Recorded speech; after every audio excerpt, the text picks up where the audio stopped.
Hello, everyone, and welcome to Grand Finals of EGFH Alaska Season 3 for Smash Bros. Today we'll have the Grand Finals coming to you with Pulse versus Wasting.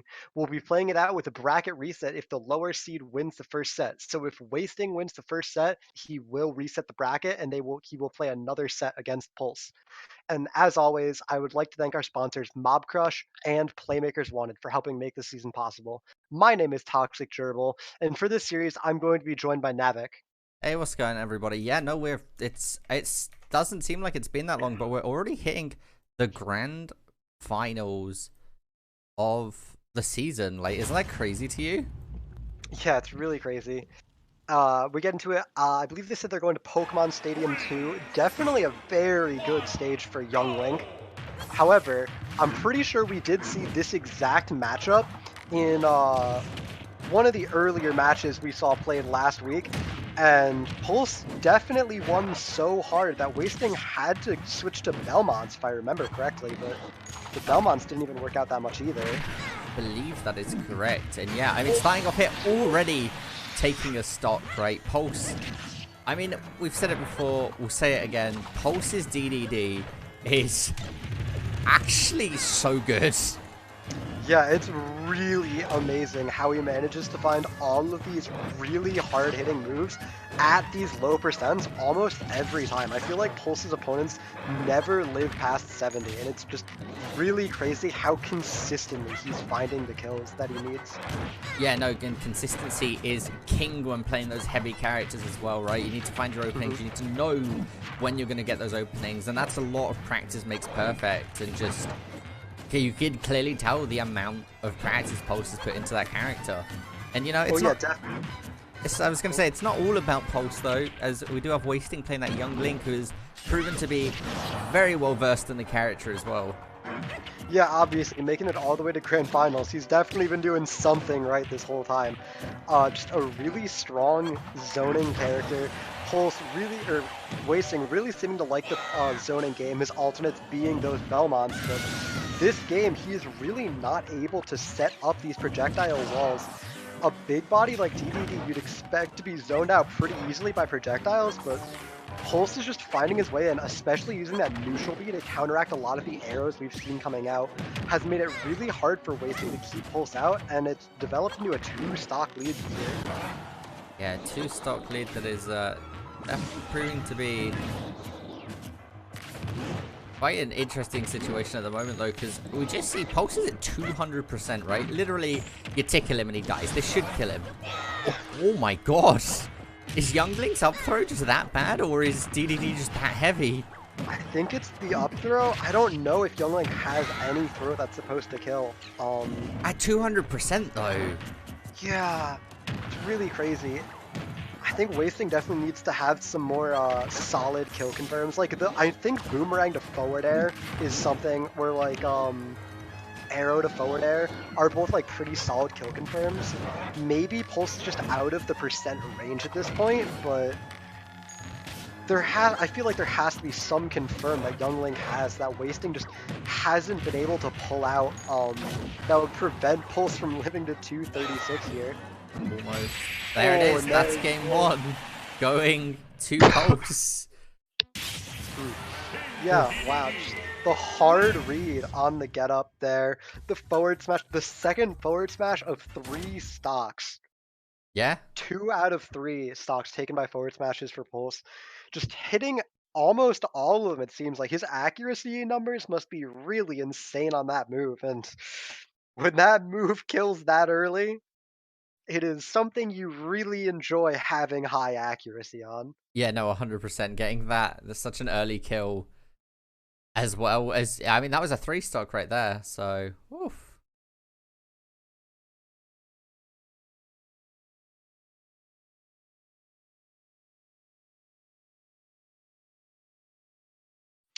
Yeah, so we are getting into picks and bans.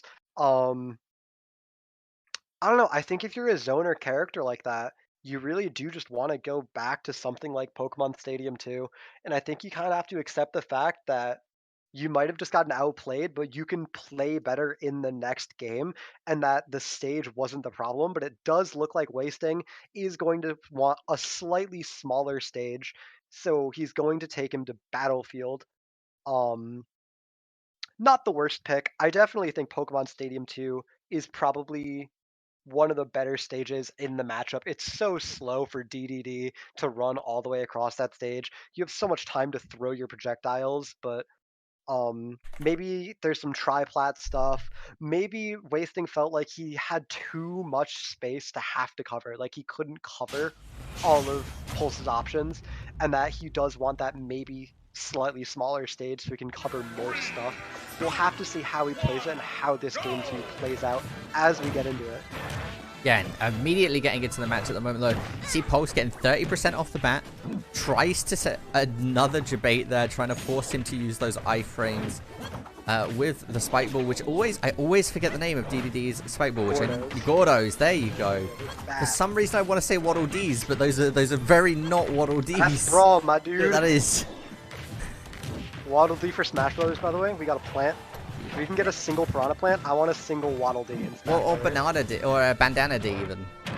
I don't know. That's even like that's like at least something special. I just want a single You just want Waddle a Waddle Dee? I don't know. Yeah, I just want a Waddle. I think we're more likely to see Bandana D than anything else. Oh yeah, I definitely agree. However, that's not what I want. You know? Oh, and using those iframes there, sending the Gordo back, getting a bit of poke damage coming in there.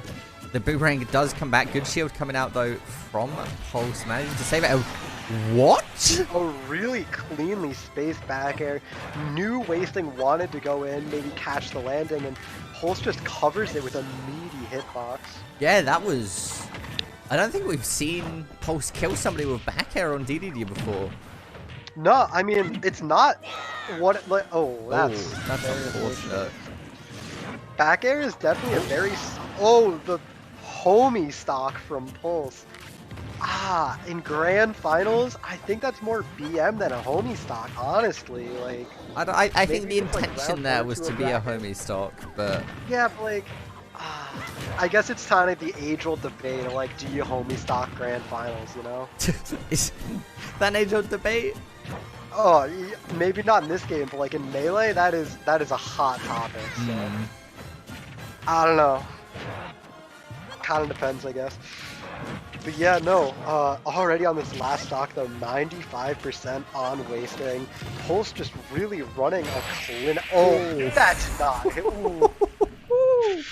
Game 2. Going to Pulse. I'm gonna call up Sakurai and I'm gonna ask him about that hitbox, because we got that freeze frame, and that hammer was nowhere near Link's body. That was... Oof, that was... questionable at best. Wow. I don't know if I agree with that up smash kill in there, but the game definitely says it does. So we're moving on to game 3. Already. Kalos is the pick from Wasting.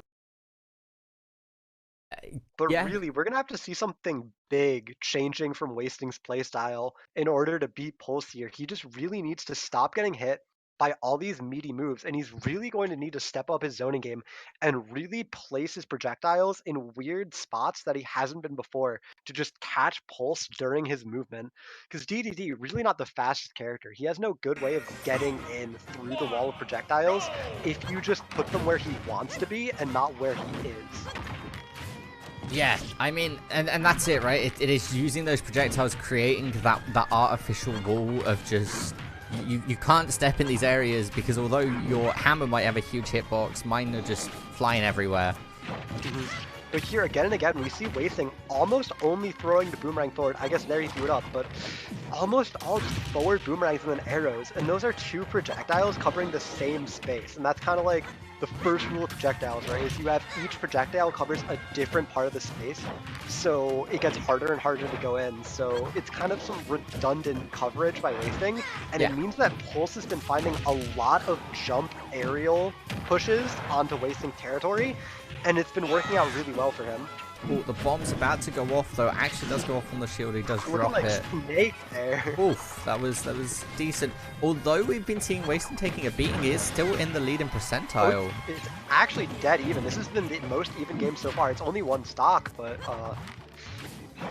when all the games have been so one-sided, I'm sure Wasting's happy to have it be this even on the first stock here, as he's not going to find the first kill. Very close though. The next strong hit might be the one that does it.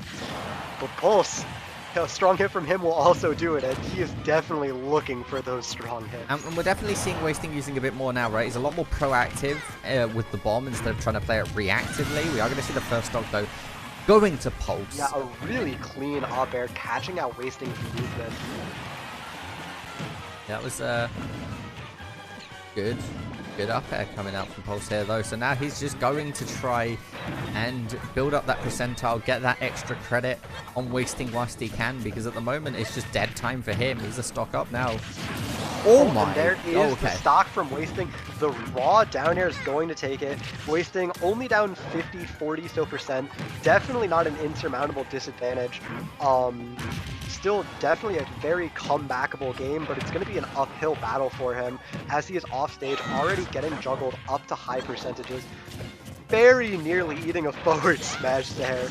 Would have been the end of him, but luckily he is able to survive. I'm going to be completely honest with you there, Gerbil. For a second, I thought Pulse got another stock, but it was in fact the Younglings down air. That was my reaction there of oh my, because yeah, I just thought there was another stock coming out from Pulse from like 40%. Where did this damage go? I was like listening to you talk there. Where did this damage on Pulse come from? Oh, the no. read on the get up every. Don't neutral get up against. You're gonna have Pulse, to air cast. Oh no! Don't. Oh god. Wasting, throwing out some arrows, throwing out some boomerangs, Pulse going in with the forward air, not finding anything, Wasting rolling away, getting some space for himself, finding an up smash, but just not barely killing. Pulse at 150 with 2 stocks left, Wasting on his last stock, but only at 30%. Definitely still in the game if he can find this kill here. But it is a hard kill to find. Even a down air not killing Pulse. 180 on this DDD means he will keep living, keep building that extra percent onto Wasting. Wasting in the corner, being pressured. Finally, a down air, catching out Pulse while he's trying to pressure is going to even up the stock count here. But Wasting still down 60, 70% after eating an up air. Pulse charging a side B, looking for the hard read, looking for the BM, but an arrow cancels it. Still down 60%, Wasting 80% now. On this last stock, a very close forward smash, almost taking it. Any one hit, any one solid hit from Pulse will make him the grand champion. Wasting, just trying to find these arrows. He finds a few, a boomerang connects, building up this percent, putting the game back within his grasp. But it's still pretty far away, still 50% separating them, Wasting in kill percent. Pulse not even close. He's been living so long on his stocks.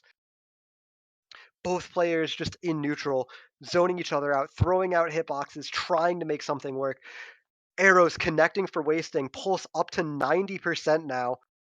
But Pulse hitting a forward air, sending Wasting off stage, not going to cover it, but the forward smash off of an up B that did not snap to ledge will make Pulse the champion. He will take the set in a clean 3-0 and be the winner of EGFH Season 3 Smash Brothers for Alaska. Yeah, unfortunately that with no reconnect option, we didn't actually get to see the ending, but that's a big congratulations to Pulse there. That's a little bit infuriating, but there we have it. Yeah, you hate to see those happen. Yeah, you do not enjoy seeing those happen in the slightest there. But yeah, congratulations to Pulse for taking that. Playing really, really well. I mean, his DDD is always super, super strong. Yeah, I've really enjoyed watching the Alaskan games, mostly just because of Pulse's DDD. All the really amazing reads he's able to get, clearly that led him to get this victory. He just really has high risk, hype plays a lot of the time, and I'm kind of glad he won because it really is just so nice to see him be rewarded for having this play style. Yeah, I mean, he plays aggressively and he plays with a lot of precision and a lot of it as well. So really well played out for him. And yeah, I'm looking forward to seeing how everybody comes out in the next season. Hmm. Yeah, we definitely have a solid champion to be contested. I don't know if Pulse is a senior. I don't know if he's going to be coming back next season, but if he is definitely going to be the man to beat. And with that, I want to say thank you everyone for tuning in to the Alaskan region match of EGFH Season 3 with Pulse taking the victory, taking the season for himself. You can follow us at official EGF on Twitter and Twitch for updates and announcements. And I'd like to once again thank our sponsors, Mob Crush and Playmakers Wanted, for helping make this season possible. Finally, I have been Matthew Toxic Gerbil Merrick, and you can find me at toxic_gerbil on Twitter. And I was joined by Navik. Yeah, and I've been Kevin Navik Castignan, and you can find me on Twitter at NavikCasts, and we will see you all next season. Or if anybody's interested in Overwatch, we will be streaming the Alaskan finals for Overwatch tomorrow as well. We'll see you then.